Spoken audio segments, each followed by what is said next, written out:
Olá, no vídeo de hoje iremos falar sobre o Covid-19 e principalmente sobre as estratégias ventilatórias. O novo coronavírus faz parte de um grande grupo de vírus conhecidos que circulam entre os animais. Quando transmitido aos humanos, se denomina spillover.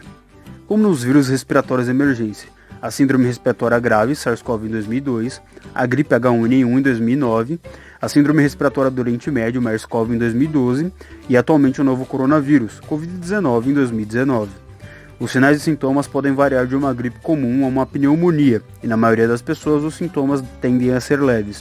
Segundo a Organização Mundial da Saúde, adultos com mais de 60 anos e pessoas com doenças pré-existentes, como hipertensão, diabetes e doenças cardíacas, têm mais chances de adquirir a doença de forma agravada.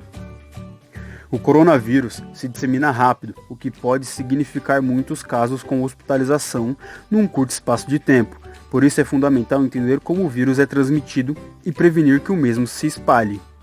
As formas de contágio são pelo ar e contato pessoal com secreções de pessoas contaminadas. Devemos nos prevenir usando lenços descartáveis, evitar contato com quem sofre de infecções respiratórias, lavar as mãos frequentemente, usar álcool gel para limpar as superfícies dos móveis e objetos e evitar contato com animais selvagens ou doentes.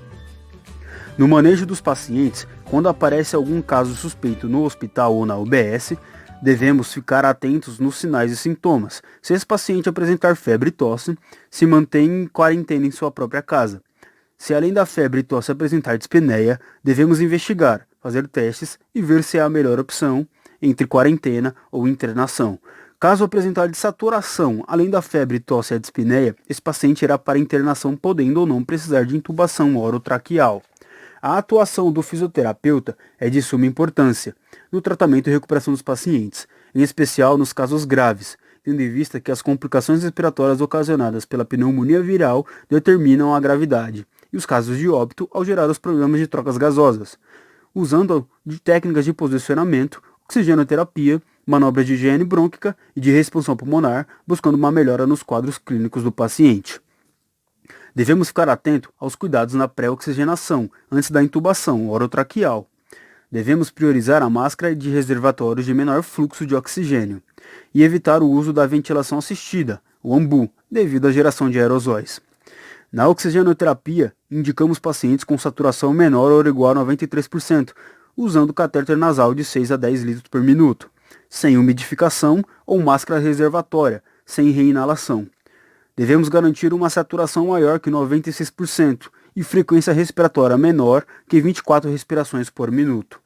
Não é recomendado o uso de máscara com reservatório, máscara Ventour, micro ou macro nebulização, pelo risco de formação de aerosóis. Pré-requisitos para canula nasal de alto fluxo. Devemos ter o dispositivo disponível de imediato, a equipe bem treinada e utilizando EPIs corretamente. O uso da ventilação mecânica não invasiva e de canula nasal de alto fluxo não devem ser uma estratégia ventilatória de primeira linha para pacientes com Covid-19. Quando indicado, deve-se usar a máscara sem válvula de exalação conectada ao circuito ventilatório, com ramo duplo, através de filtro, trocadores de calor, de umidade, além de filtro de barreira, na extremidade distal. Nas situações específicas, pode ser feito o teste com duração de 30 minutos, e caso não haja um resultado positivo, devemos encaminhar para a intubação orotraqueal. O paciente, preferencialmente em leitos com isolamento respiratório com pressão negativa.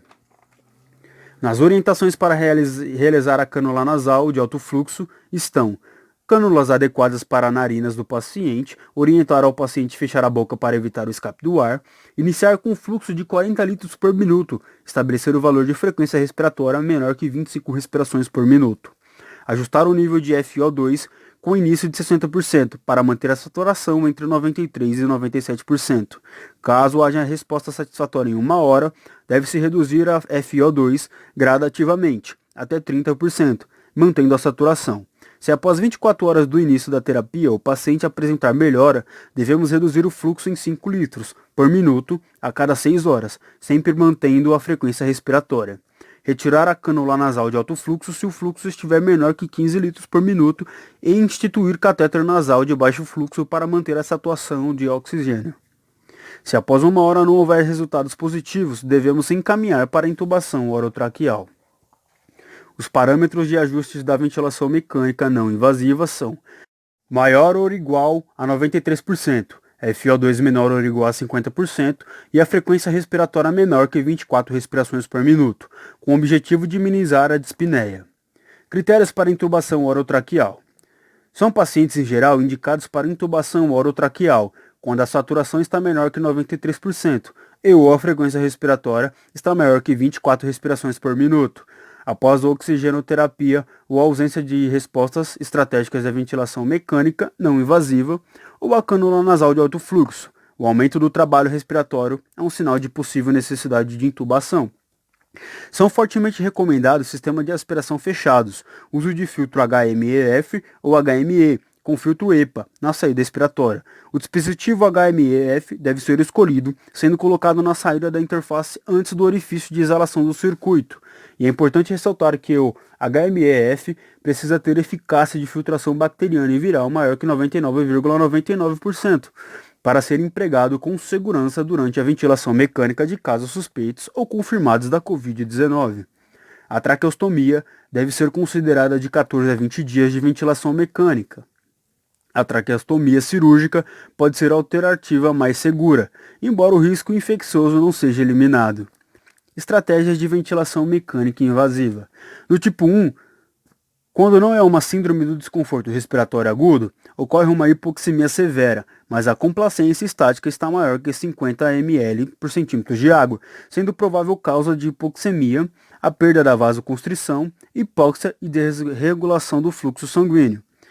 Já na tipo 2, que é uma síndrome do desconforto respiratório agudo, a hipoxemia severa, complacência estática, está menor que 40 ml de centímetros por água, indicando uma clássica síndrome do desconforto respiratório agudo. No tipo 1, devemos ajustar o volume corrente de 7 a 8 ml por quilo de peso, o driving pressure menor que 15 cm de água, o FO2 menor que 60% e a PIP de 8 a 10 cm de água.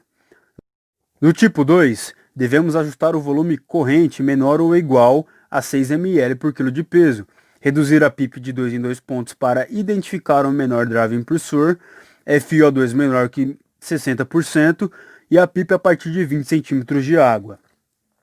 Na diretriz de ventilação mecânica de 2013, dentro do protocolo de síndrome do desconforto respiratório agudo, está dividido em 3, leve, moderado e grave.